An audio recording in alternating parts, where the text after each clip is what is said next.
Hey everyone, welcome back to the All Music Matters in That podcast. I'm your host, Brian. And joining me today is a special guest hailing from one of the deep south states.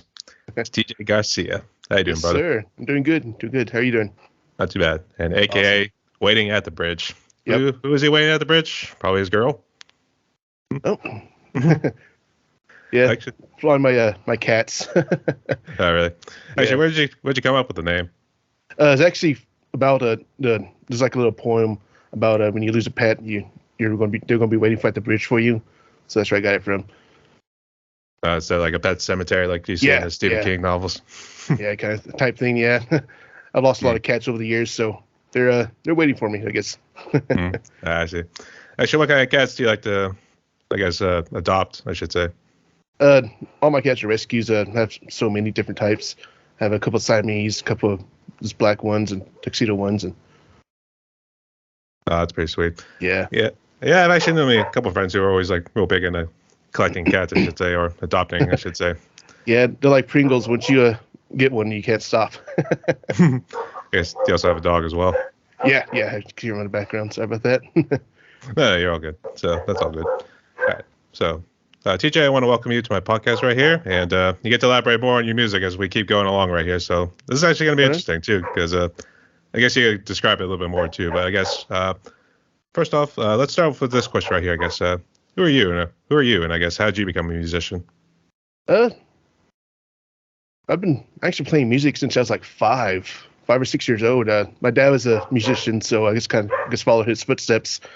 I actually started off on drums, playing to like ZZ Top, Boston, uh, Deep Purple, stuff like that. Whatever my dad had on vinyl at the time. Then I moved to guitar and bass, and eventually I started doing vocals for a couple of bands, and now I'm here. I was say, Yeah, yeah, I've been- you got the thick beard of the metal yeah, sort of style, yeah. Yeah, growing out it's been recently. growing for I forgot how many years now, maybe 10. It's actually looking Yeah. good, yeah. Yeah. Actually, I do see a little bit of the Kirk Weinstein sort of beard actually growing right there. Yes, he's one of my biggest influences, by the way. Like, Oh, really? yeah, he is a riff lord. Absolutely, too. Did you love more in Down or when he was in Crowbar? Crowbar. Crowbar. Yeah, that my first EP is actually a heavy influence by Crowbar. Actually, has a really Crowbar type sound. I see. I guess Yeah. how did you learn to do vocals wise? Because I know for me it was like kind of like listening to metal in the car and like trying to just do my own little screaming here and there. Yeah, pretty much the same thing. Just listening in the car, doing screaming in the shower, whatever. Yeah, I've always wanted to be a full-time vocalist, and it took a long time for me to build up the courage to do that. You know, you're out there in the front doing vocals for everyone, everyone's staring at you like you're the main front face of the band. So yeah, it took me a while to get built up to that. The band I joined called Ashes Forgotten, we did pretty good. I was a vocalist for that band for about 6 years, maybe. We were signed to a small indie label and stuff, so yeah, it's pretty fun. That's pretty sweet. You can go to those bands a little bit here too, but I guess let's go ahead and talk about Waiting at the Bridge. So I guess what made you want to start being an indie musician? I've been doing it for a long time, doing the one-man band stuff. I actually started back when I was in high school. I did a death metal band all by myself using like an old like casino keyboard with an automatic little bass, and a bit of bass stuff, the drum, little beat stuff, you know, little 16th beat, whatever. And I did vocals and played guitar over that. But yeah, I've always done like one-man band stuff as well. Waiting at the Bridge is kind of like a passion project because I love doom metal so much, and I've never been in a doom metal band, so it's like I'll do it myself. So It's like, fuck it, we'll do it myself. yeah, just do it myself.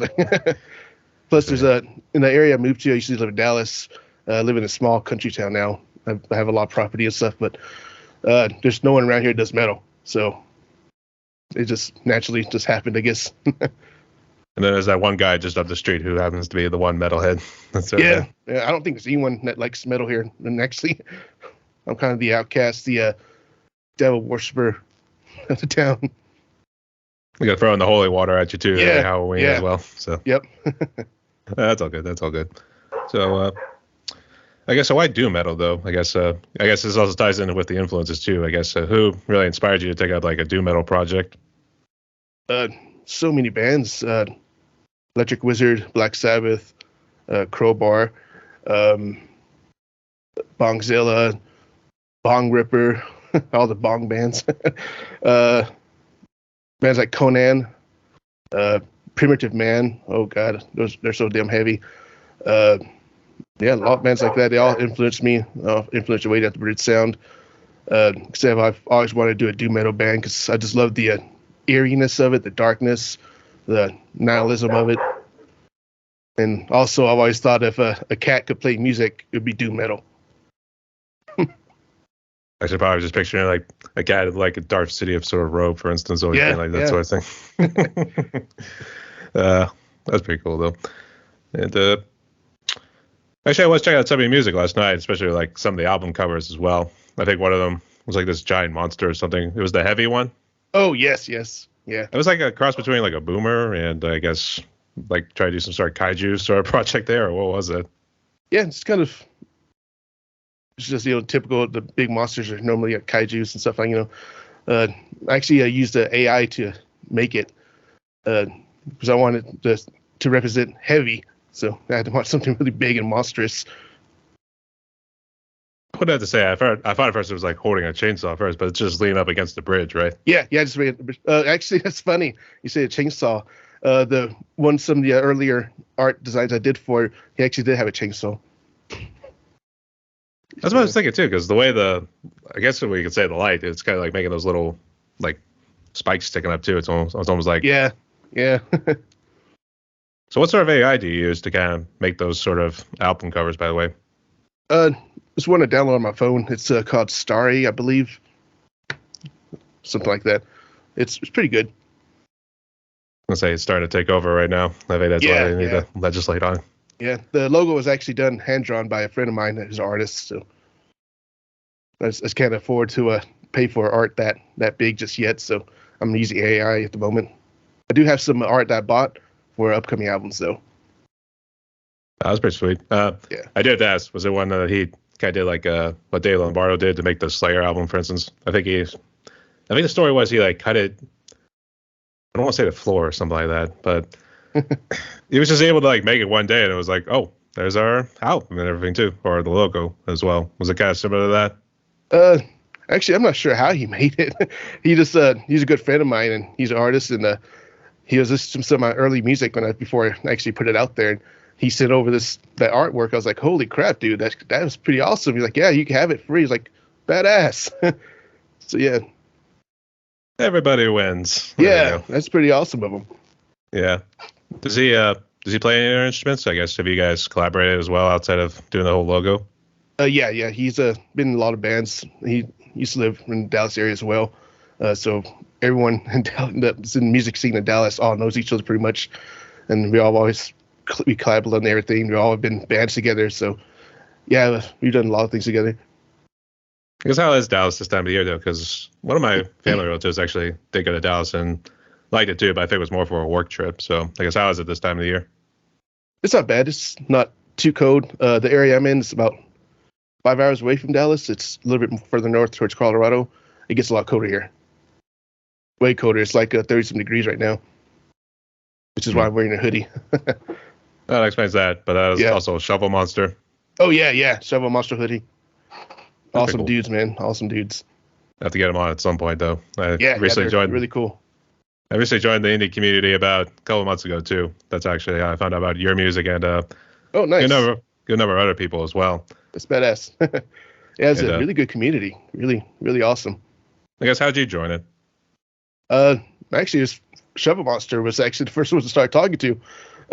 After I made my page and everything and started trying to push myself out there, I can't remember how they came across me or how I came across them. We just started talking, and they introduced me to other bands like Anger Overdose and Death Pigeon. So many other bands, man. Then we all got together and started pushing ourselves and keeps going and growing. I guess when you're a one-man band, I guess you really can't do much of touring or pretty much going to shows or anything like that. I guess, what do you try to do to promote your music? Just online presence, word of mouth, stuff like that. I know a lot of musicians that might want to help me play this live one day, maybe. That's far down in the future, though. I'll see how it goes. I see. I guess let's go ahead and jump into the bands you've been a part of too. So I guess how many have you been a part of? And I guess if you want to elaborate on each one, go ahead. Oh God, I'll be here a while. Yeah, that's just, man. I've been in a lot of bands. Like I said, I started playing drums at 5. My very first band was when I was like 9 years old. It was with a whole bunch of high school students. Here I'm like a little 9-year-old with like 17-year-olds, 18-year-olds playing drums for them. It's wild. I partied with them too, which I don't recommend that young. But yeah, we did like a lot of stuff. I played like a whole bunch of roller rinks and stuff like that. High school talent shows at first, around that age. I was in a whole bunch of other high school bands throughout the years. Then I graduated, and I moved to Dallas, 2000. And right away, I joined a band playing guitar. It's kind of like a Rage Against the Machine type band. That didn't last very long though. They just a lot of creative differences and stuff. But then I joined another band called Garcia. We got pretty far, pretty big. Let's see. After that was another band called 762. I played bass for actually. Did a lot of touring with them. We went all the way up to Sturgis, the motorcycle rally. Did a couple of shows up there too. We actually got booed off stage. Yeah. They didn't like us playing against death metal there. So those bikers didn't like it, and so they booed us off stage. That's kind of scary too. See, after that, I was in. Oh man, I can't remember. At one point, I joined a band called Aversions of Life. They're signed to Comatose Music, really slam type death metal band, kind of like Devourment. We actually had Mike from Devourment do some guest vocals on there. He also did the artwork. We did a tour and stuff like that, and that kind of fell apart. I left them, and it's kind of doing my own thing for a little bit. I have a one-man band called Necrosanity. I used to do a long time ago. It's like very like Mortician-like, really death metal. Let's see what else. I've done a lot of like guest work. I can't name up all the bands I've done. And in between all that, I was trying to run a recording studio myself out of my house, and just working with bands with that too. Yeah, I've done quite a bit. Again, the band I did vocals for, very first band I did vocals for, is Ashes Forgotten. It's full-time vocalist. We were around for a good while. Signed to an indie label called Arm the Pit Records. And I was in a hard rock band called Driven by Deceit, playing bass with the original drummer from Drowning Pool. That was really exciting. We had some huge shows, man. That's the biggest band I've ever been in. Like, we had like clubs full packed people. That's crazy. I've never had that before. We were opening for bands like Flaw, and it was pretty awesome. But real big party band. Did a lot of drinking in that band. I don't drink anymore. I've outgrew that. But yeah, now I'm here doing Waiting at the Bridge. And hope I can keep on doing it for a good while. I think you will. I think you are. Yeah. I think it's killing their music, buddy. Yeah, it's pretty heavy. Oh yeah, absolutely. So heavy, it will bring the weight down upon your shoulders. Yes. Just pin you down to the ground. Yes. I've always said to my friends and stuff, I'm talking about my music to them, like I want it to be like a singularity and a black hole heavy, just like really just soul crushing heavy. I would say some of the doom metal I've always got into was like a little bit of incantation. We can probably label them as such. From the New York scene way back in the day too. It's pretty awesome. It's actually still around, still kicking ass. I have to admit that. Yeah, they are. Actually, now it's just how do you pronounce his name? Is it McGinty or something? I'm not sure. He's now the frontman. He's also the guitarist, but he's also the vocalist too. But he's like the lone guy who's like survived all their lineup changes throughout the. Actually, now that's like 3 decades already. So man. Yeah. Wow. So hopefully I could be around for that long. Hopefully, I don't know. Oh, come on. Don't be so pessimistic. Yeah. Be optimistic, man. It's doom. All right. Well, fair enough. So, but I am curious about each one of the things you had to talk about there. So, I'll start with the one in Sturgis, actually. So, I guess, let's see. The only reason I do remember Sturgis was because there was actually a reality TV show. It was one of those saloons. It was like. Oh, really? I don't think I've ever seen that one. I forget if it was on True TV, but regardless. I actually do remember watching it. It was actually pretty funny and actually a cool show to see because It was one of those big saloons that had like a multitude of like stands and everything too, but it also brought in like big artists. For instance, it had like Black Label Society. Oh wow, And, nice. Shoot, I'm trying to remember too, because one of the guys who was also a musician too, and he utilized the chainsaw. He wasn't like how your music was. It was more like a classic rock, for instance. But he actually used an actual chainsaw during his music. That's pretty badass. So unfortunately, the names are escaping me at the moment too, and I know I'm gonna hit myself over the head afterwards. That's all right. It happens. It always happens. So yeah, it happens. All right. So happens more as you get older. So I guess so. Was this actually in just a random bar in the town of Sturgis? No, it's actually we actually had a couple of spots around Sturgis. We booked somewhere at a bar, somewhere outside, like an outside type venue. And the first night we played at a bar, they loved us there. They actually asked us to come back, which we never did. But but yeah, it was pretty fun. That one was. They fed us there, which I don't know what the hell I ate. It's just they just had it all mixed in a bowl. Like they just like do it in a bowl and just like there's all this different type of stuff in the bowl. Like I don't know what it was. It was food though. Yeah, the second night went okay. It was an outdoor venue. I think it was the third night is when we got booed off stage at another place, and there's a lot of older bikers there. So I guess they're kind of wanting more of like a southern rock type thing, whatever. And we were from Texas, so I guess they kind of thought we were going to be that, but we're actually a death metal type band.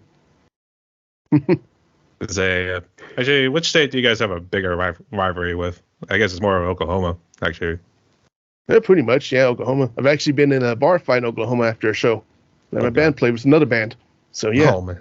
Yeah, that was wild. It was with the band with the Johnny Poole, original drummer, driven by Deceit. We had a really good turnout. Everyone loved us a lot more than their home band. So they went outside and started talking crap to us, and we just got into a big old brawl right there in the parking lot.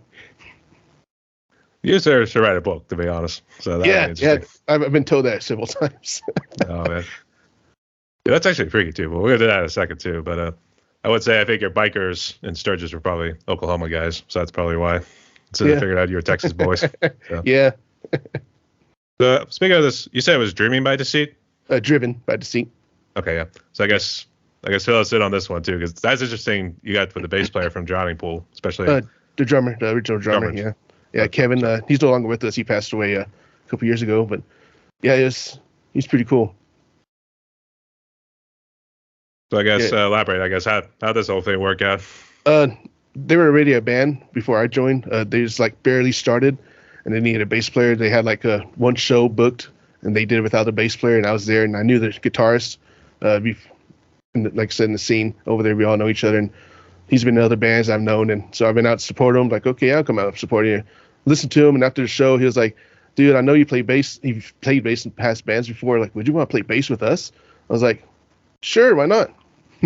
And I didn't know at the time that the drummer used to play for Johnny Poole until after I joined. I was like, "No shit, that's pretty badass." It's like, holy shit, I'm in the band. I knew I know Johnny Poole in the past before that one of my first bands, Garcia, one I talked about earlier when I joined playing guitar. Dave Williams, the singer from Johnny Poole that passed away, he used to come to our practice studio and jam with us a lot.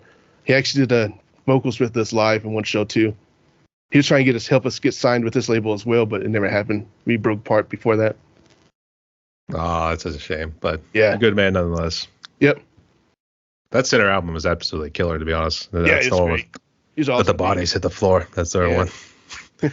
You know, I remember the first time I actually heard that song, I was like, what the fuck is this? That sort of thing. Yeah, do you know what it's about? What was it about? It's a Columbine. Colorblind? Columbine, the high school that got shot up in Colorado. Oh. Yeah, that's what the song's about. Yeah. He told me one day during the practice, he's like, do you want to know what this is really about? It's like, no, it sounds cool. I was like, he's like, yeah, it's about that. It's like, that's what the bodies are. As the bodies hit the floor as the kids are going around shooting them. I was like, wow, that's pretty dark. I didn't think we were going that far, to be honest. Yeah, that's pretty dark. It's wild. I was gonna say it was like definitely a good crowd pumper. I'll tell you that much. Yeah, it was. Yeah, it was. But yeah, he had some dark stories behind his lyrics and stuff. It's like, wow, that's pretty awesome. That's pretty metal. That's so metal, man. Oh man. All right. Well, at least solves that problem. So that's all good. So thanks for sharing that, nonetheless. Yep. So, and it's like the Toadies lyrics, man. If you ever pay attention to Toadies lyrics, they're pretty damn dark too. I guess actually the one I always loved was actually the title song "Sinner." Oh yeah, "Sinner's" is pretty awesome. I always loved that when it just like starts breaking right into it too. I remember goofing around on drums as well. So, but may you rest in peace. So yep, all good.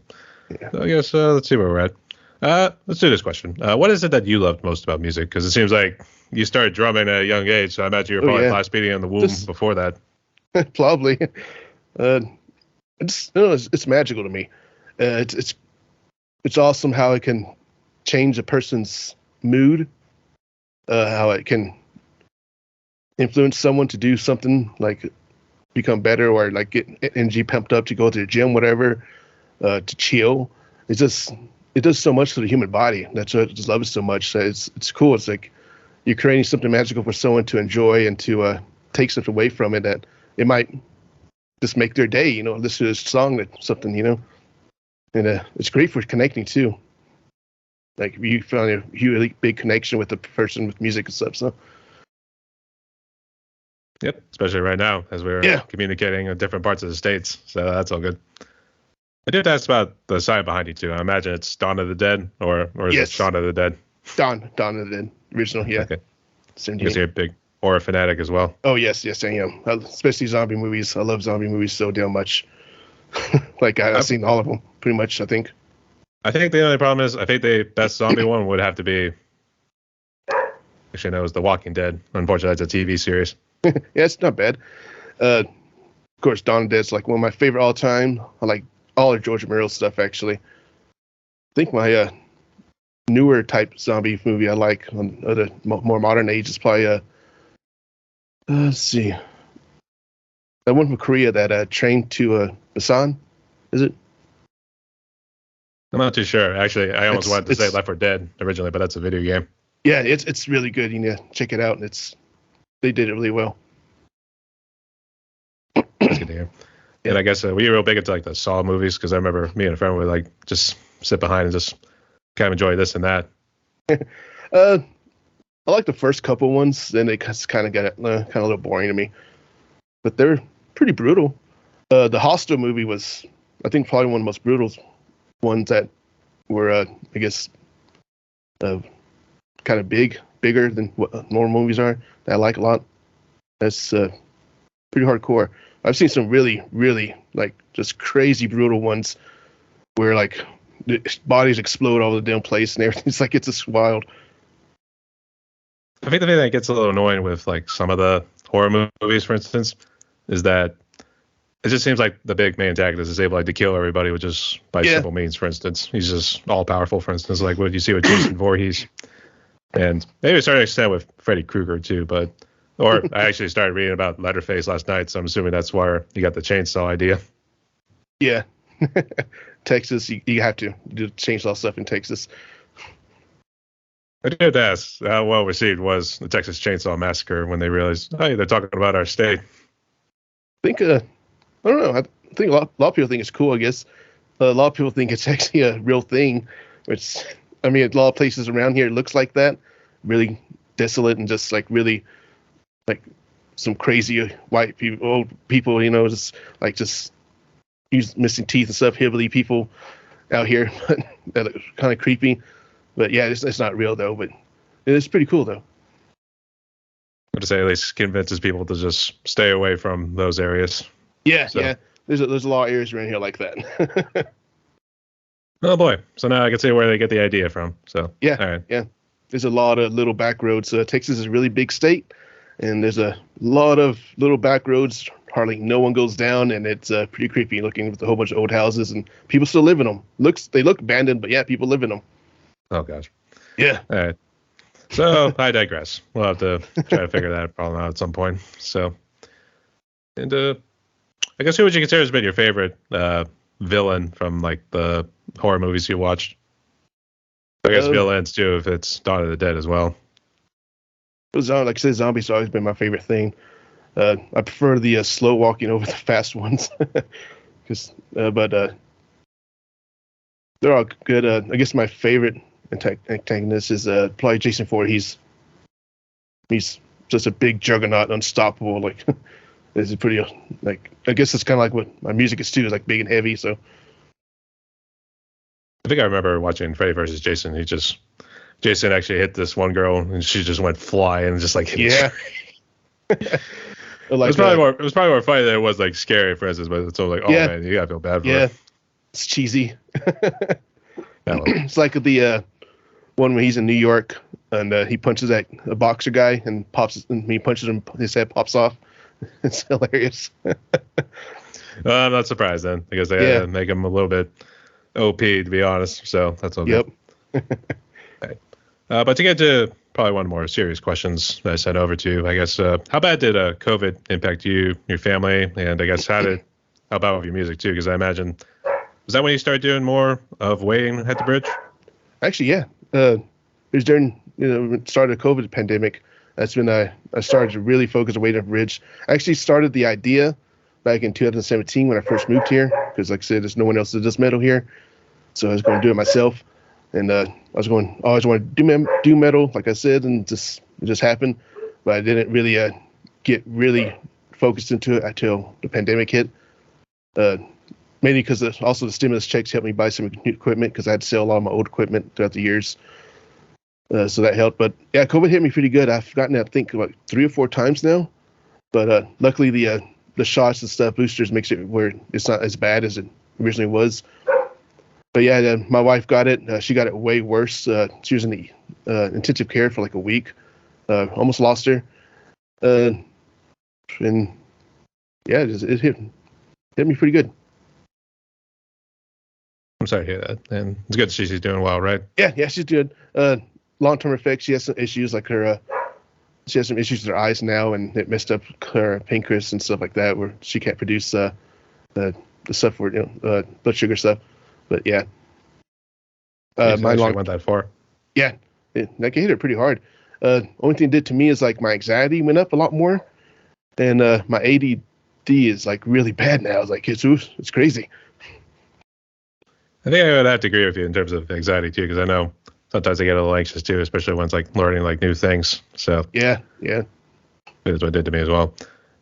Mine, technically, I was just say, was a little bit of a funny story, because me and my family, we actually went to Nashville just to kind of check out the place, because I think that was the first time we had been there.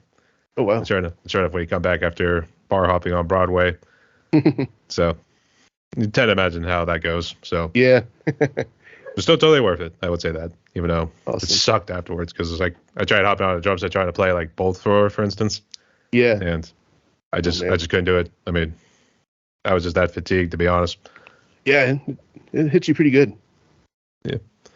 So good to see you're doing well. And yeah. I guess only thing that really did to me was gave me the fatigue and stuff, and made me lose my sense of taste and smell, and of course after effects of my anxiety and stuff. But yeah. Other than that, yeah, I didn't get that sick off it. Really, just kind of like a flu type symptoms. That's good.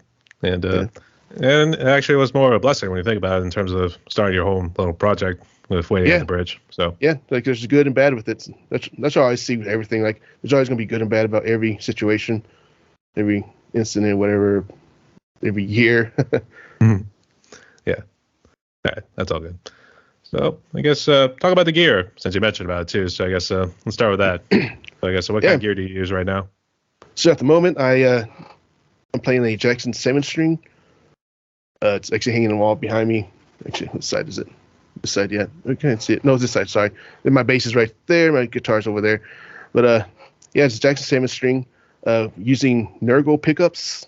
I replaced the original pickups in it, put those in it. I also use a 5-string bass from Schecter. It's a neck through. It's really nice. It's like a $2,000 bass. It plays so well. It's like that's what I was using for that band Driven by Deceit. That's kept it. And I have no amps, by the way. Believe it or not, I use everything on the computer. I use a Studio One and their Amp Here program, and it sounds amazing. I think I'd rather use amps, but right now I sold all my old amps. I used to have two 2 full stacks, one crate Blue Voodoo and one of a crate Flex Wave head, and yeah, I had to sell all that a long time ago. But wish I didn't sell all my stuff because I had a lot of stuff. Actually, had a full drum set, a double kick barrel drum set. I had a full bass stack, all kinds of stuff, man. But things are what they are, and had to sell them for money, and this is all I have left. Those 7-string guitars, for instance, is it just a lower E string at the very top? Yeah. My strings on it are the thickest they make. I came in with a gauge on it, but it's like the thickest gauge you could possibly get on 7-string. So. I think Whitechapel did a couple with like that one, and then I think I remember Chelsea Grin, one of the more deathcore bands, actually utilized a little bit too, but theirs was like a more simplified version of like utilizing a 7-string, just because they wanted it as low as it could go, as they would probably say. So. But actually, Studio One's actually you're the first one I think who we mentioned about Studio One, because I think everybody wants to try to use Reaper, or they'll use. I have friends that use Reaper. I used to be a big Pro Tools guy because I went to school for audio and studio technology production, and we always used Pro Tools, so I was like stuck by it. I was like, oh, this is awesome. I love this program. But around 2017, that's when I got to Studio One. And I was like, this is way better. Like, it's so much smoother. The programs it uses, there's no latency. It just runs so well. Pro Tools will crash on you a lot and stuff like that. I haven't had any issues with Studio One since I'm using it. I actually been roll with Logic. That always seems to work too. But I guess you're a Windows guy. Yes. Okay. Yeah. So Logic strictly for. Yeah, it's for Mac. Yeah. Mac users. So. Macs are great for audio production, by the way. I agree with that, but I'd stick with PC. You can't have like too many things running, especially on mine at least. Otherwise, it's gonna. I don't want to say crash, but it's just not gonna. It's just stop recording whenever you try and like bring some stuff in. So. Yeah, actually, I used to have a $8,000 audio computer, a PC, a long time ago, but it burned up on me. $8,000 computer. Yeah, it was ridiculous powerful. Like, it was too much for me. Like, just for one person. Like, it would be great if I had an actual running studio and everything, like a full studio, but it was the best PC I've ever had. I just hate that it messed up on me, but yeah. Probably because it was an older version, I wanted to say. Especially, was it like early 2000s when you had one like that, or was that no? It's like around 2014ish, between 2014 till I guess like 2018. That's when it died, I think. So still relatively recent, yeah. Yeah, it actually burned up. Like, I don't know what the hell happened to it. The motherboard actually has some black spots where it actually burned and everything. It's like it was wild. It didn't light on fire, did it? No, it didn't light on fire or anything. But yeah, I guess it just melted. Yeah, melted or something. Got too hot in there. Probably a fan gave out or something. They just killed it. Oh, that stinks. But yeah. Hey, live and learn, I guess. Yep. Also. Moving along here, I guess, what challenges have you been facing? Like, because you've been in like a lot of bands right now too. So I guess, what challenges did you face, like actually being in a band, and I guess now being like your own little solo artist? There's different challenges for each one. Being in a band, you have the challenges of everyone working together. There's always band fights.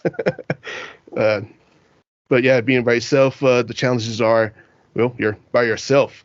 You have to think about all the arrangement yourself, all the riffs, everything all yourself. Normally, if you're in a band, like you just like being on a bass in the band, all I have to do is worry about my bass parts pretty much.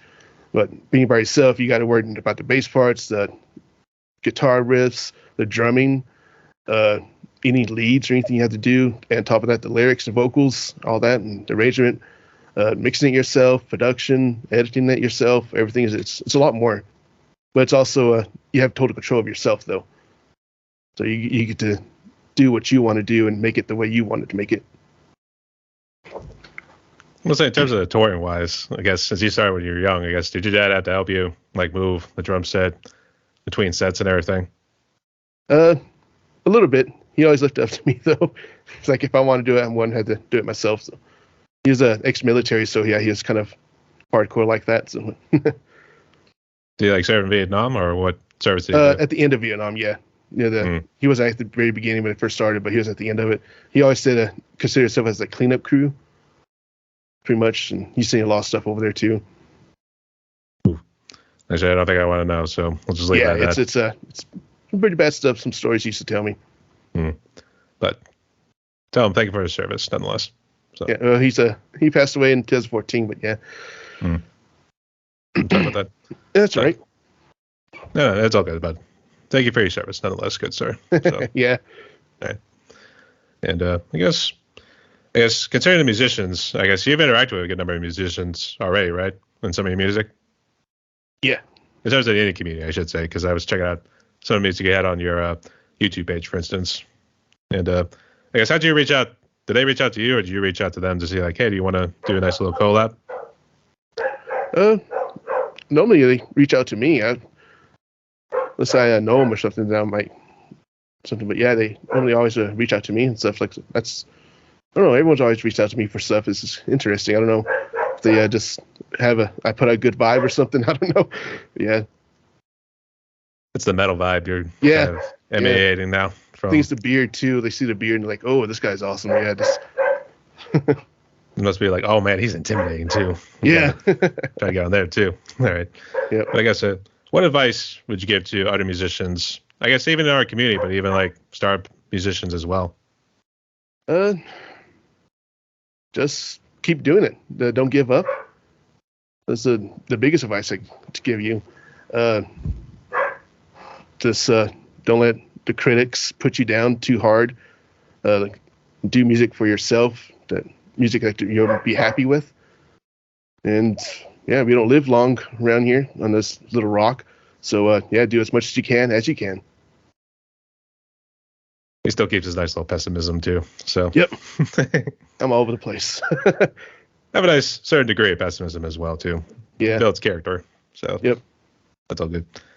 You talked about gear. I guess since we're nearing the end of 2023, I guess what's your goals for December here, and then also going into 2024? The big goals for December is finish this album I've been working on all year long. Like I wanted to release it during the summer, but I had some setbacks and stuff, and so now I'm here. It's almost done. I have a 23-minute or a little over 23-minute track, just one track that long, and that's the last track I have to finish lyrics for, and it's so hard. I've never written lyrics for a song that long before, so it's a little rough. I want to say a lot of your songs were actually 5 minutes or more when I was they're all long too. Like I said, it's the upcoming album. It's heavier, it's darker, the songs are way longer. I think I was looking at the 4 tracks I released so far, 4 singles. They total up to like over 30 minutes, just 4 tracks. So I was like, holy crap. Like I might have to do a 2-parter or something for this album. Like this. It's getting pretty up there in the length. I was gonna say, I know a lot of progressive bands who would actually do like albums that would like expand close to an hour at times. Yeah. One example would be Between the Buried and Me. Yeah. They have some pretty long albums. I've always wanted to do one really super like hour-long track, kind of like how Sleep does with the Dope Smoker. But that might be down the road because 23 minutes is really hard to write for. You're telling me. I would have a hard time just trying to do more than 4 minutes, to be honest, but I need like the music to do it as well. I think on the EP, my longest track is like 12 minutes, I think, or a little over 12 minutes. And I thought that was hard to write for. Like, oof, I don't know how I did that one. Now I'm here doing a 23-minute one. I guess the next one I have the hour one. I don't know. But yeah, that's the big thing I have wanted to do in December before the year ends. I want to release this album finally. So all I have to do is do the lyrics and do the vocals for that last track. And I mix it as I go along, so it's really all mixed and everything. And of course, next year I want to make another one, start on another one, work on some collabs I have coming up, work on some awesome merch design, and get myself put out there a lot more. That's pretty good. I guess, is it quite by accident when you're doing some of these long songs? Like, you're just trying to put the music together to be like, oh, let's include that. It's just like one thing keeps adding to another. Next thing you know, you have like 23 minutes of music. Pretty much. Like, I don't really set out to make a certain length. I just play until I feel it. So yeah, it just keeps on adding on. It's like I make a riff, like, oh, this sounds good. Like then I make another one, it's like, yeah, I want to keep on doing this, but this sounds so good. I want to play it for like 8 measures or 10 measures or whatever. So yeah, it just keeps on piling on and on. And it also helps if you are on a certain herb. That whole thing. Yeah. It's doom metal. He's one of those guys. Yeah. Hey. Doom metal, it goes hand in hand. So. I think I can see why your neighbors don't like you too much. Yep. That's all good. That's all good. So, I guess in terms of your lyrics too, are you just always trying to create like, I don't say B-rated horror movies, like kind of what you see with Cannibal Corpse. You just try to throw something together just to make it appeal? Not really. The lyrics, I write lyrics all the time. Like I have stuff going to my head all day long, every day. A lot of my stuff is about kind of like nihilism. They're Carl Sagan influenced, believe it or not. Lovecraft influenced. Also influenced by Warhammer 40,000. So yeah, it's fantasy stuff. So it's mainly all of them are about how small we are as a human race compared to the whole universe. How there could be bigger things out there, way more powerful than us and everything else, and scary things. And how, I mean, at the end, there's nothing, pretty much. Like there's an empty void after we're gone. That's all my lyrics are about. Jeez, man, yeah. You are dark. Yes, I am. You know, I'm kind of funny sometimes, love being silly, but yeah, lyrically, I'm pretty dark. That's all right, though. Yeah, I know. That's harsh reality when you look at it, too, especially. Yeah. Actually, when you see War of the Worlds, too, at first, especially, like, the very old one with, like, those based on H.G. Wells, and then, like, the newer Steven Spielberg sort of one, too. So I was like, yeah, that would be scary if there's aliens who want to destroy the human race. Yeah, a lot. Yeah, my stuff has all that kind of stuff in it, like a lot of cosmic terrors and stuff like that. Explains the Lovecraftian sort of thing, too. Yep. I love Lovecraft stories. Actually, I was going to say, I think Bloodborne, I think would be right up your alley, too. Were you real big into video games? Yes, I am. I actually do video game streaming. Yeah? Yeah, I do. Under Lower T6, I've been doing it for, I think, since 2021, kind of like when the pandemic hit. So I lost my job, and I was looking for extra income. So I was like, oh, let's do video game streaming. I love playing video games, so why not? I was gonna say, do you do the horror ones like what Dead Space was? Not really. I started off playing a lot of Battlefield on it and stuff. Not a big Call of Duty fan. Right now, I've been playing a lot of Warhammer 40,000 Dark Tide on my live stream. So I'm a huge Warhammer fan. So. I see. So you got a couple YouTube channels. One's for live streaming video games, and the other one's your music channel. Yeah. Actually, playing music on my live stream as well from my other bands and stuff. I kind of like it's a mix of a lot of the things. So video gaming, a little chatting about my past lives, about my music stuff, playing other bands on there, like Shovel Monster, all the bands in the whole community, playing their music on there too, trying to help them out. I say multiple lives too. It's almost like multiple personality disorder sort of thing here. Yeah. Yeah. Like I said, I'm all over the damn place. I have my ADD so bad, and like that's why I do so much stuff. Like I do the music, I do the live streaming, I do acting, I do all kinds of stuff, man, all the time. You try voice acting? Just regular acting. I haven't gotten to voice acting. Voice acting is really hard to get into, but I've been on a couple movies. Was on Queen of the South season 3. I was a recurring bad guy. I was one of the henchmen for one of the cartels, the Mexican cartel things. I've been in I was doing a horror movie called VFW with Stephen Lang, which Stephen Lang actually kills me on there. It's like one of those things, like you're just a bad guy in a way, and he just like eats you up. Yeah, I come running to him. He grabs the axe and just chops me down. It's like it's pretty awesome. I guess he actually hit me really hard with that axe, though. Like, for real, like it hurt. It kind of hurt a little bit. Yeah, like hit you over the head with it. He hit me right in the chest.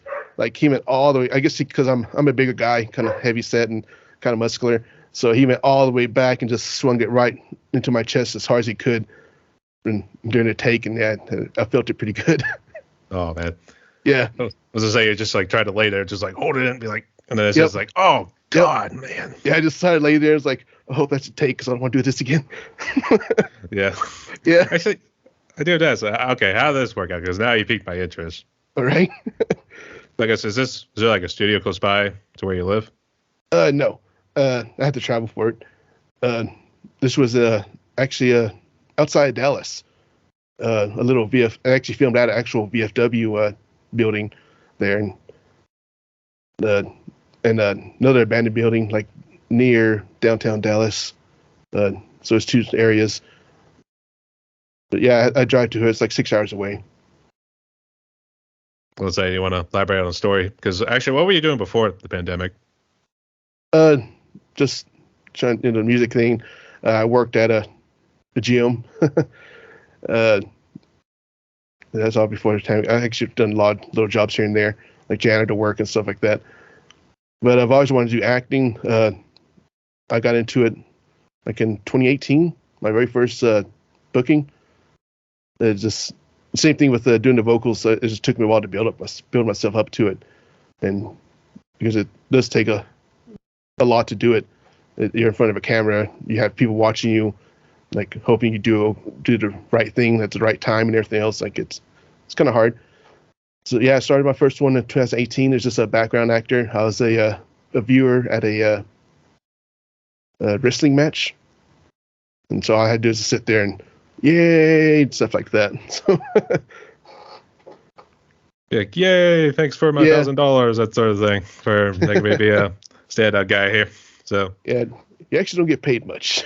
Really? Yeah, you'd be surprised. Even the big actors, they sometimes don't get paid that much. On Queen of the South, those guys got paid a lot. I actually got to sit down and talk with all the main casts. They're really awesome. I actually was a stand-in for one of them in a couple of scenes because I kind of look like them. That's really awesome. So yeah, I sat down, had dinner with all the big actors and everything. They gave me some tips and stuff. They told me how much they make. One of them did $10,000 a day. But it sounds like a lot, but he has to pay everything out of his own pocket. He lives in New York, and he travels back and forth to New York almost every day.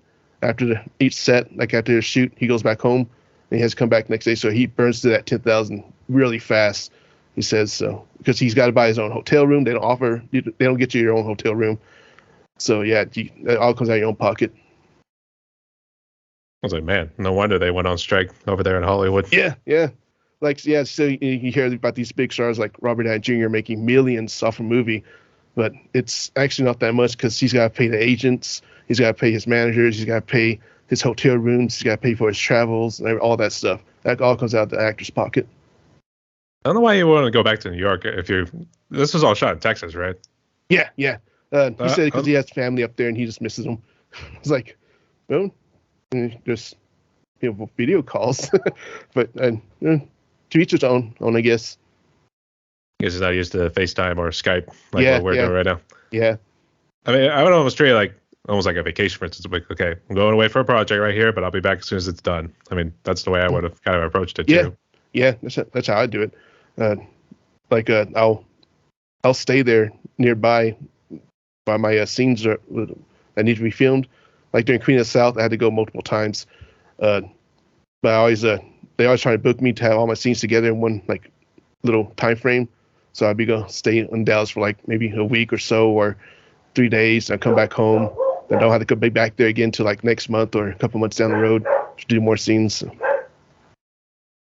Oh, that's so badass. You know, I think I remember actually seeing some of the commercials, but I don't think they advertise it a whole lot anymore. It's either that or the machine's picking up that we're not really big into the show or something like that. Yeah.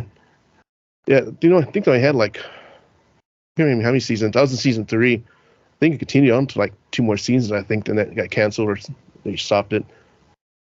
I'll have to check it out, but that was about it was one of the women who takes over the cartel world, or at least one of the groups. The lady from Predators and those other films.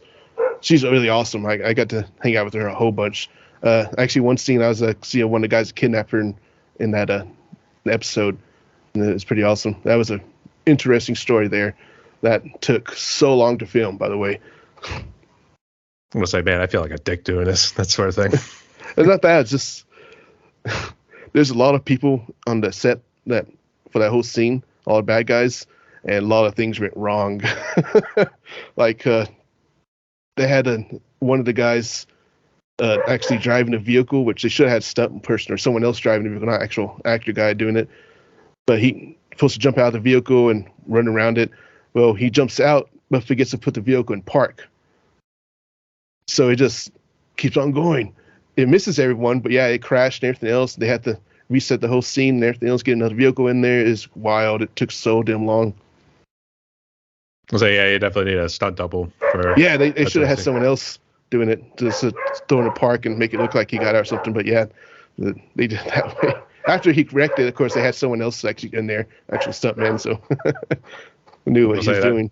Yeah, that almost sounds pretty scary too. Yeah, I would have said it almost sounded as bad as what happened with Russ, and unfortunately, that was the whole thing that ended like Alec Baldwin's career right there. Yeah, that's wild to happen to him. That sucks. I haven't heard much from him recently, but I think there was actually a couple of videos, like one person, it's like being those paparazzis that's always like trying to chase him down, like be like one of those recorders, for instance. I guess he got a little pissed off right there. So yeah, haven't dealt with any of that. I'm not that big yet, but I can see how some bigger stars get annoyed by that, especially if it happens all the time. I've had some stuff like that with my music stuff, especially with Ashes Forgotten. I was eating at a Subway in downtown Dallas, and one of the fans of Ashes Forgotten took my photo, and I didn't realize it until after I saw on Facebook. He tagged me, and it's like, "I see you." That's all he put, "I see you." I was like, "Oh, that's kind of creepy." And it's just me there eating a Subway sandwich, totally unknowing that I had someone take my photo. That's kind of weird. It's the paparazzis. Actually, now it's actually now a little bit cooler too, because it's almost like then just like make it look like you're just taking like some sort of thing. Yeah. It's like, oh, you took your picture. Yeah. Especially now with these phones too, because that picture is actually pretty crisp and clean. So. Oh yeah. The cameras on phones are getting crazy. It's wild. People can shoot movies with them now. It's just so crazy. Absolutely too. Now they'll be riding along with their skateboards too, just holding the camera like this, trying to get an action scene going. Yep. What are GoPros too? I think GoPros, mine's a Hero 8, but like it still takes pretty good shots whenever I'm doing my drum covers and everything. Oh, nice. That's awesome. I guess, do you try to do your own little music videos too? I guess. I have plans to do a couple of them. I do have a decent camera. I have a Nikon D7000. So it takes pretty good video and stuff. I plan to do some in the future. Like I have some ideas in my head. I think I need a couple more things, like a dolly or something, or the rail thing to make the camera kind of push and make it slowly go down. Something. Actually, did have a slider. It's a slider, yeah. I talked nice. a little bit over there. But, yeah, I've been wanting one of those too. I want the one that goes around, the half circle one.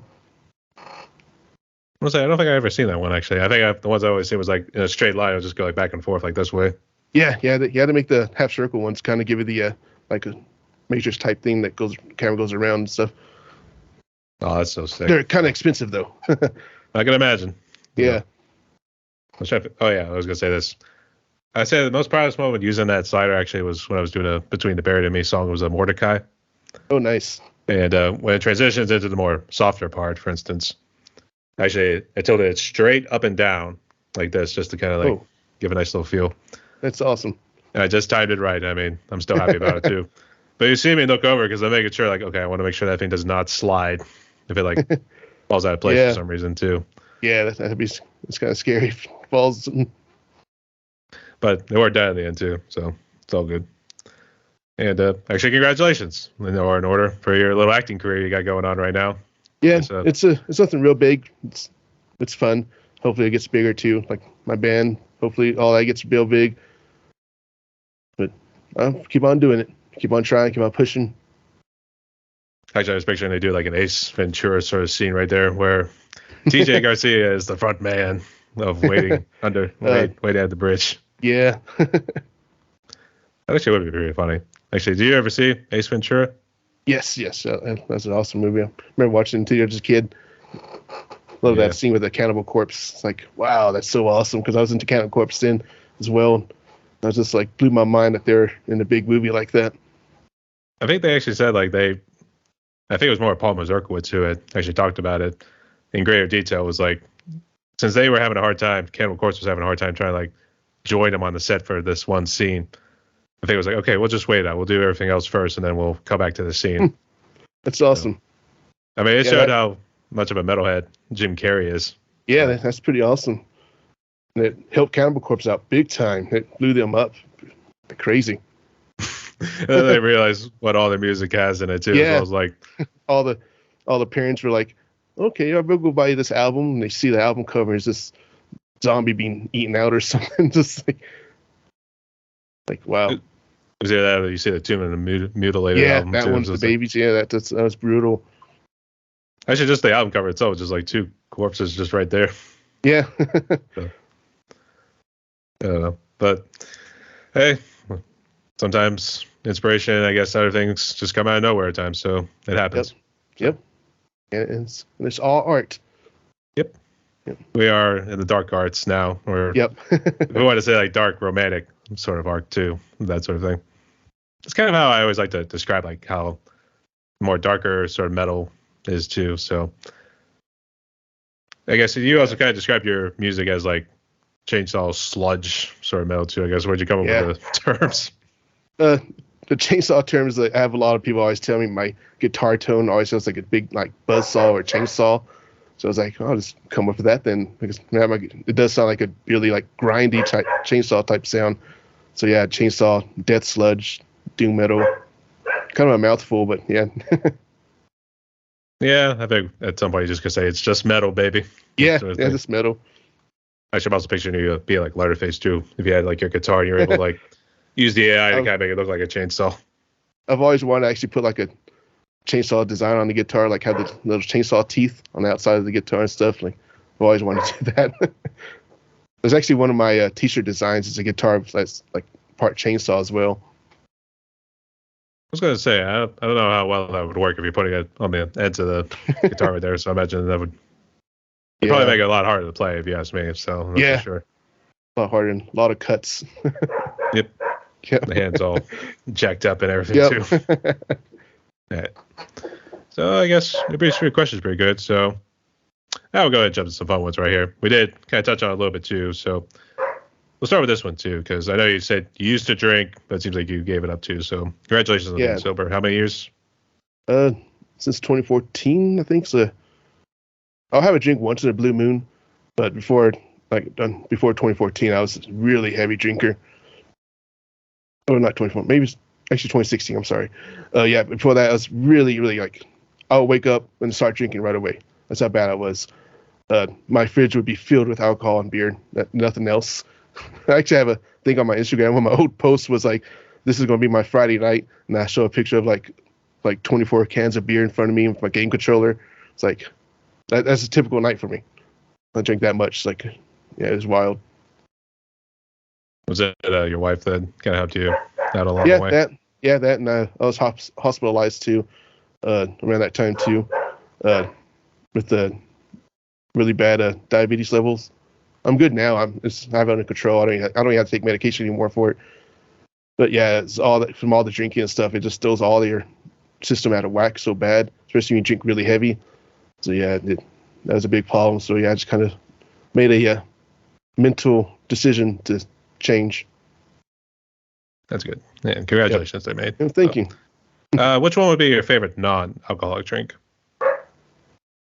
Green tea. I love green tea so much. Is it like just a little mix of herbs? Is that what it is, or what do they put in the little tea bags? Yeah, it's pretty much just a really early young like tea leaves. That's all it is. They have a lot more caffeine in it and stuff like that. I love my caffeine, and a lot of antioxidants and all that good stuff, all that healthy stuff. So, and I like it with some honey and some lemon. It's so good.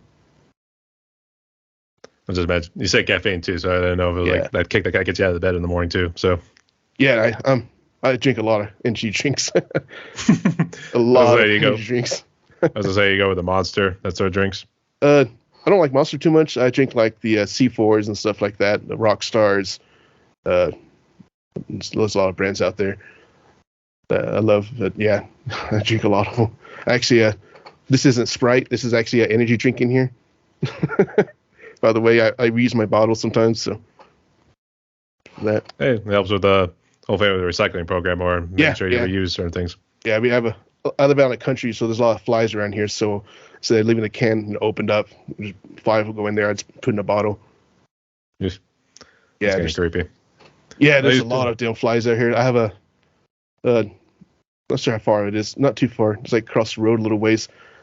Actual full ass farm where they have goats, some cows there, and everything's like this. So they bring so many damn flies around here. Yeah, I'm out here in country. I'm from living in the city to like this, living next to cows and everything else. It's pretty wild. Are they typical flies, or are they slightly different than what they are? There's some pretty big ass ones. Like they get pretty big, like size of maybe a penny or bigger. Oof, that's kind of scary. They hurt too. They lounge you and they spit out their acid or whatever they do. And it actually stings. Oof, that's kind of freaky. Yeah. Now you convinced me not to move to Texas. So yeah, this area at least. Or at least that area. Yeah. I would prefer Georgia, to be honest. I think Georgia's always been pretty nice. Yeah, that's really nice. I've been through there. It's a lot of trees, and I like it a lot. Good amount of man-made lakes too, so you get to enjoy taking your boat out every now and again. Actually, we also do kayaking as well, because nice. Actually, the house that we chill at too has a good amount of kayaks. So I've been kayaking once, long time ago. Yeah, once. It was really fun. I liked it. It was down the river and stuff. Not too rapid, but it was pretty nice. As I have a hard time trying to tell my dad, like, come on, let's explore a little thing too, especially go a lot further than what we should. Because really, the way we're kind of like tucked in like the little corner right here, like this one.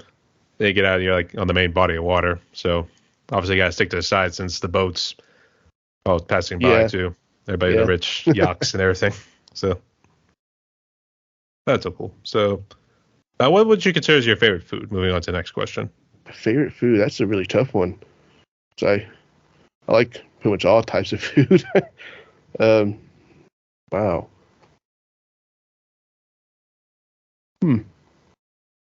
Trying to think. I don't know if I have a favorite food. I just like so many of them. I mean, I guess everyone's favorite is pizza. I do like pizza. I'm actually in a pizza group with a whole bunch of the bands that are in the community on Facebook. They made a group called Pizza Coat, and all we do is post pizza stuff in there. It's hilarious. Like they use AI to generate all these crazy ass pizza stuff. Like, it's so funny. I like Mediterranean type dishes a lot too. Chinese, all that stuff. Yeah. So in other words, all the above. Yeah, all the above, man. Food is food. Well, I mean, in Americanized terms, I mean, we pretty much Americanized Chinese food and Italian food as well. So So I can see what you mean too. But pizza is also a big go-to as well. Yeah. Can't go wrong with pizza. I guess so. You can go wrong if you get it from a bad place, but there's some really bad places up there. I imagine somewhere, but unfortunately, I have not encountered one yet. Or actually, I shouldn't say that. I just say some pizza places I have been to, they've been average. I just say, like a Domino's or a Pizza Hut, for instance, doesn't really work when you get it from the store. It's almost like you just gotta eat it like right then and there. So, I guess which pizza chain would you say you like the most, or is it like a local pizza? It's not really one right here, but there was one near my house where I lived in Dallas in the Garland area. It was so good. There are actually some guys from New York, straight from New York. They opened their own little pizza place in here, like a little hole in their wall. Best pizza I've ever had. It's a stone oven baked and everything else. Like, it's so good, man. It's so greasy too. This is the best I've ever had, and I miss it a lot, man. I want to go back to Dallas just for that, pretty much. It'd be like a rabid zombie just running up to the window whenever he sees the pizza joint as well. Yeah. It's like so good, man. The slice is real big, so, they're from New York, so they're like the big old New York slice. New York style. Slices, They always made it like that. And they called it pie too. It's like, it feels like I went to New York. Every time I walk in there, it's like, oh, this is so awesome. Kind of nerd out a little bit. I was gonna say, which part of New York was it? Was it like in Brooklyn, or is it in the heart of New York? I never asked them what part they're from, but yeah, they just said that they're from over there. They were kind of rude too, because I guess that's how they are over there. But They're great at what they do though. They like forget about it. That's yeah, they had that type of accent and everything real strong. Like we walk up there, they'll be like, say like, what do you want? Like they just don't like, oh, can I take your order? No, it's like, what do you want? Like, wow. I mean, hey, you're direct too. Yeah, got yeah, a lot really on your direct. mind right now. Like that. So, all right, that's all good. I'll have to try it out one of these days if we're able to find it at some point too. Yeah, it's called a Sal or Sally. Sali. Nah, not ringing any bells. So yeah, it's like I don't think they're a chain at all. It's just one little place, like it's real small too. I would say I actually had two choices actually. They're real good in my neck of the woods in the Pittsburgh area. I'd say it's Pasquale's and Caliente's. Nice. I don't know if you had those in your neck of the woods. Nope. Never heard of those. Like all we have near me in this area is a Domino's, Pizza Hut, Little Caesars, which nothing really real, not like real pizza, but yeah. It's at least something, but it's not like yeah. All right. And did you say what your favorite movie was? I'm pretty sure you mentioned it earlier, but I don't think I really said. I know you mentioned about Dawn of the Dead, but I don't know if that was your favorite movie. That's one of my favorite ones, but not. I guess I don't know. Oh man, I think it's probably the movie I've seen the most. I mean, I have a lot of favorite ones. I don't know if it's like my all-time top favorite one, but it's going to probably surprise you with this movie. It's That Thing You Do with Tom Hanks and about that 50s rock band. I don't know why I like that movie so much. I just do. I'm trying to remember it too because it's funny and it's all about the band stuff. I guess it kind of has all the elements. With music, yeah. Yeah, it has all the elements of bands come together, how things just happen that fall in place sometimes. How you could be on top 1 second, the next second you're on the bottom. It has all that in it, and it's like Spinal Tap movie. Like I love that one a lot too. But I've watched That Thing You Do. I've never get tired of watching it. I keep watching it all the damn time. I'll sometimes even have it on the background. I'm not even watching it just for like background noise. Just like so I can hear it a little bit. Like I just love that movie. I don't know why. I haven't heard of Spinal Tap, but I don't think I've ever seen it too. I think they're trying to do like a Spinal Tap 2. Yeah, they're making a new Spinal Tap movie. I've always told everyone, all the bands I've been in, I've always asked them, have you seen Spinal Tap? Some say yes, a lot of them say, some say no. And I'm like, the ones to say no, I'd be like, you have to. It's a staple for all musicians to watch it. Like it's like the movie for musicians to watch. Spinal Tap is. I was gonna say, is it a parody about something? Yeah, it's a parody. It's a mockumentary, I think they call it, about a metal band or hard metal band. Not really like death metal, like a Black Sabbath, Led Zeppelin type metal band, and all the stuff they go through on tour. Pretty much, it's really funny. It's an actual representation of like what people have to go with on touring. Yeah, these art groups. It works really good. They did a really good job on it. I'm looking forward to the new one. How they're going to work in with all the new stuff that's going on with with the music scene and everything else, like all the online presence stuff now. Because that came out like in the 70s, I think, the Spinal Tap movie. It was well before like social media. Yeah, and all way that before, now. Man, way before CDs, I think. So yeah, it was all vinyls back in the day. It was like all these big vinyls. So yeah, I'm interested how they're going to change all that for the new movie. I imagine they adapt it, to be honest. So it'd be interesting. Actually, who stars in it? Is it one of those famous musicians? No, it's the three guys who wrote it also star in it. They're also real musicians themselves. And of course, Spinal Tap, they actually do tours as Spinal Tap as well. So that's pretty cool. I think they played at a Live Aid one year too. I'll have to check it out. So let's see what happens. I'm curious to see what they had brings around. They had Metallica join them on stage one time too, and they all play basses. Like that's one of their gimmicks. One song is all bass. Like everyone plays a bass except for the drummer, of course. But yeah, so they had like Metallica on stage, all these other famous guitarists. They're all playing bass instead. For like the whole stage is filled with other basses. And it's hilarious looking. Like it's wild. Well, so yeah, you don't get the solos like you would with Kirk Hammett when you're playing on bass. Yeah. So that'd be interesting. All right. And for lots of fun questions, what would you consider as your favorite song? Favorite song? That's another thing, man. Like I really don't have an all-time like one favorite song. I have tons of favorite songs across all types of styles, except for country. I'm not into country at all. But yeah, like I like electronic music. People probably gonna hate me for saying this, but I like some dubstep, EDM, German bass stuff. I like some rap, stuff like from like DJ Paul, 3 6 Mafia, more of the darker type rap stuff. Of course, metal. I've always been into metal and rock. I guess one of my favorite all-time bands is Boston, believe it or not.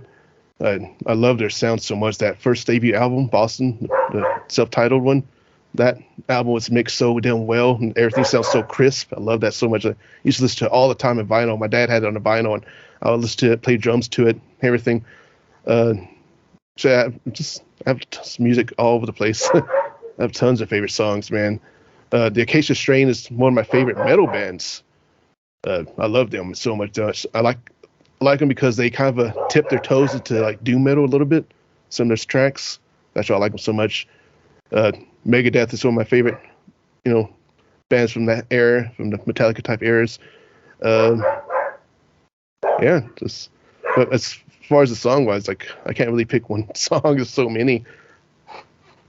There's too many of them. Yeah, there's way too many. It's like trying to deal with a horde of zombies all at once. So yeah, that's pretty cool.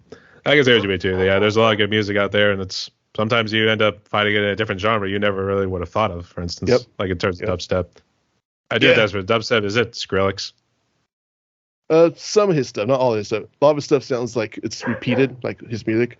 But there's a couple of stuff I like. I kind of dig this. Like, has a nice little bounce to it. Like, it has a good feeling to it. Like, I can feel like the energy from it. That's why that's what really grabs me in the song is the energy from it.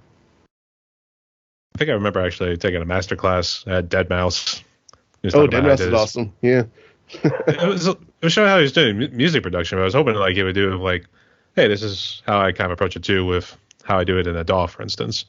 Yeah. And I was thinking that too, but then like he was showing messing around with all the various boards, like how he crafts his sounds, for instance. Something like, I don't think I know how to do that, and all those boards at once. I mean, yeah. One thing on top of another too. I don't think I would know how to do that, so I think that's a little out of my wheelhouse. A lot of people think that stuff is like real easy to make, but all the good ones, like some of it's easy to make, but the big artists like him. Stuff, they use a lot of equipment that's just mind-blowing, man. It's like, how do you know how to use all that? It's crazy. Especially when you see like all the wires, they're coming out the back right like, there too. What's his name? Junkie XL, the guy who does stuff for movies like Mad Max. I've seen his setup and stuff because I follow him on Instagram and stuff, and he takes photos of it. Like, it's just walls of like wires all over the damn place and all kinds of equipment everywhere. It's like, how do you even use that, man? Like, it's crazy. Like, dude, I think one keyboard should be enough for me. Yeah, I prefer just to hit the space bar, just to hit go, or just hit the little red button, for instance. So like, it's wild. But I'm pretty sure he probably looks at other artists the same way too. It's like, how do you do that? Like some guitarists with all their pedal boards and stuff. Like, so yeah, we always look at each other like, how do you do that? But the other one's looking at you too, like asking the same questions. It just comes from inspiration. Like I said earlier, inspiration comes in many forms. So, yeah. All right. So, TJ, we're reaching the end of my podcast right here. We are down to one more question, but I guess, did you have any questions for me or anything you want to say before we jump into it? I don't think so. This is going pretty good, I think. It's pretty awesome. All right. Is this actually your first interview, or have you done a couple in the past? I've done interviews in the past. I've done radio interviews. This is actually my first like full-on podcast interview. I actually did a live type podcast type, this chatting things. I guess you call it like podcast things. It's a live stream thing. Like last month with some other band members from other bands, stuff like that. So that's interesting. Yeah, we were talking about gaming stuff and everything like that. And not really too much the music stuff, just like chatting about gaming, our first game systems and stuff like that. So. Yeah, I mean, there's a lot of video games out there, so I think maybe we'd probably get along with the Bloodborne and Dark Souls from Software. So yeah, yeah, and there's a lot of gamers in the music community. So Well, I can imagine. I think that's where they get some of the inspiration for their dark fantasies. So. Yep. All right. So to jump into the last question right here, and I think you see it. I think you're gonna probably laugh at it too, but regardless, I always like to ask it too because I like people's 2 cents on it too. So consider what COVID has done, and obviously you got through a good bit there too, as well as your wife, and it's good to see you guys came out better and stronger. Yep. But what sort of message of hope could you give to musicians and people out there as we try to move forward in a post-COVID world? That's a good question. Wow. I know I played really like hopeless type music and doom metal stuff, but I do have a lot of hope and stuff. That's what keeps me going. There's always going to be bad things. You just have to keep pushing through it. Like the world isn't made for us, but we could find a way to survive in it, type thing. Which I always felt like I said, I don't know, the universe owes us nothing, but we're still here and we're still thriving after all these millions of years that we've been here. I think the furthest we're back is almost a million, or close to a million. But yeah, just mankind's been around here for a long time. It's going to keep on being here. We're going to keep on pushing through, surviving until the day we're not, which will be billions of years from now, for sure. When the sun eats us all up. But yeah, there's nothing else really we have to do. Just survive and keep doing what we're doing. Just be yourself and doing what you love doing. Absolutely. And spoken like a true prodigy. Yeah. That's me too. Yeah. Yeah. It's a little tough for some of us metal musicians because we always tend to go into the doom and gloom sort of thing too. Yeah. And that's all my music's about. Spot too. Yeah, that's all my music's about. But there's a silver lining to all. I guess you could say like about it all. Like it's all hopeless. Everything we do, like I do. Personally, I feel like sometimes stuff I do is like, why do I do it? It's like I'm going to pass away and it's probably going to disappear. Like there's no point in me doing it, but I do it because it makes you feel good. So why wouldn't I not do it? And I want to express how I actually feel and think about the world too while doing it. So it's kind of dark. Why not? I'd say there's always something higher that makes you want to try to at least find some sort of meaning in the world. And that's something I actually watch a good bit too. So strongly recommend checking out like Paul Vanderklay and Jordan Peterson who talk about those sorts of things as well. Oh yeah, Jordan Peterson's awesome. So that's all good. All right. So TJ, we reached the end of my podcast right here. We talked almost for a good hour and 20 minutes, even though I think it might be a little bit shorter when I start editing it at some point too. But yeah, the editing process. Yeah. Did you have any final words or any shout outs you want to give before we close? Don't you give a big shout out to all the Facebook community. It's pretty awesome. All the bands that help each other on here. Like it's our own little world pretty much. And we're all really supportive of each other. There's some out there that aren't as supportive, whatever, or just like to use other people, but that's not a really small number of them. Most of us I've come across all really like hyped up no matter what style they play. Like I've had people follow me that like my music that play like jazz stuff. Like, wow, like really? Like you actually listen to my stuff, you said you liked it? They say it's interesting. Like, oh, that's cool. And listen to their stuff. Like, yeah, it's pretty awesome. So yeah, we're all really supportive by each other. So that's really cool. Of course, Shovel Monster, I'm wearing their hoodie. Big shout out to them. Like they're one of the first ones that really pulled me into that whole community and everything else.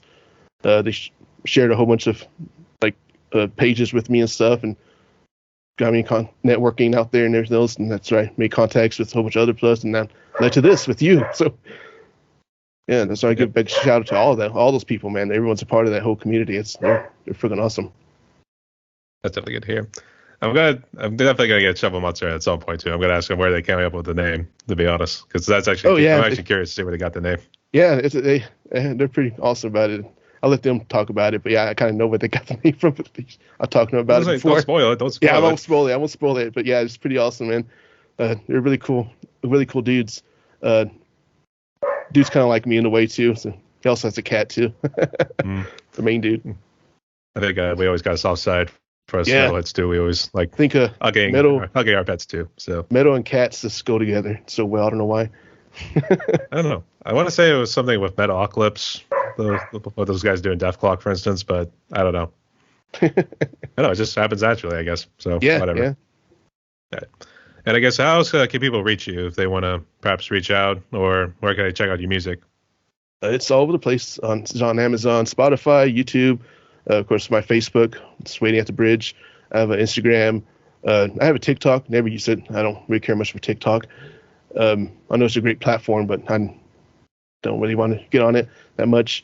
But yeah, just Facebook is one I'm always on most of the time, and Instagram. I'm pretty good at replying. I reply pretty fast. Sometimes I have other things doing because I'm doing so much. But yeah, from there, I'm kind of slacking on my YouTube a little bit. There are some music on there from when I upload music through like DistroKid and stuff. It gets put on there. But I do want to do like music videos like we talked about earlier. Hopefully get that done. I do have one guitar playthrough, like for the intro of one song on there. I want to do more of that too on YouTube. So if you guys want to check out my YouTube, then it's gonna be something to look forward to in the future.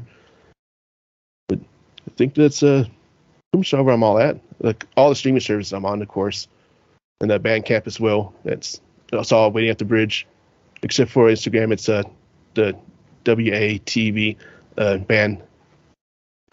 That's good. Yeah. And good luck on your acting career too. Hopefully you get a lead role at some point. Was they trying to shoot for a lead role or no? I've had a pretty big supporting role lined up before. That's like right when COVID hit, and then they got pushed back because of COVID. Then I don't know what happened. The director / writer passed away. I don't know if it's COVID or not. So that just got shelved and it's gone forever. But it was my development hell. It was my first supporting role. I got the full script and everything for it. I studied that script for 3 months. I did kind of like what Jason Mewes, Jay Silent Bob, when they did Dogma. He said he memorized every word of that script, everyone's like lines and everything else. That's what I was kind of doing too because I was so excited. Like I didn't want to mess up. Like I don't know how professional these guys were going to be. These other actors, the big one, if they're how big they are, because I didn't meet them. As I got told their names. And yeah, so I just wanted to be really prepared. Like, what if these guys are like really hardcore? It's like they study for years and everything. Here I am. I've never had classes before, really. So I read that thing like from the back several times for 3 months nonstop, but then only to have it postponed, then scrapped for good. So I'll see if another opportunity comes around too. So yeah, they'll come I'm around. optimistic for you, buddy. Yep, I'm optimistic. She was like, it'll come around. Like I got one, I'll get another one. So this takes time. That's all good. All right. So good luck to you, man. And everyone, my guest today was TJ Garcia, hailing from Texas, close to someone texted him, probably the wife. Okay. So hailing from Dallas, Texas. He's under the band Waiting at the Bridge. Yes, sir. And go check him out on socials. Go hit him up on his YouTube and everything else. And make sure you use TikTok a little bit more. I actually did talk to somebody at a job I work at. I also worked in the restaurant industry. She said utilizing TikTok and Instagram should help you get an audience. Yeah, at least on your socials and on YouTube. I should be using TikTok a little more. I haven't had good luck on a TikTok as doing other social media stuff. So I'll try to get into it more, especially if I start doing like the music video stuff like that. I can post like little clips on there, I guess. Absolutely, and it comes with experience too. So yeah. I'll leave it up to you. How do you want to approach it? So, yep. Yeah. So TJ, thank you again so much again for coming on. I really appreciate it. Rock on. Rock on.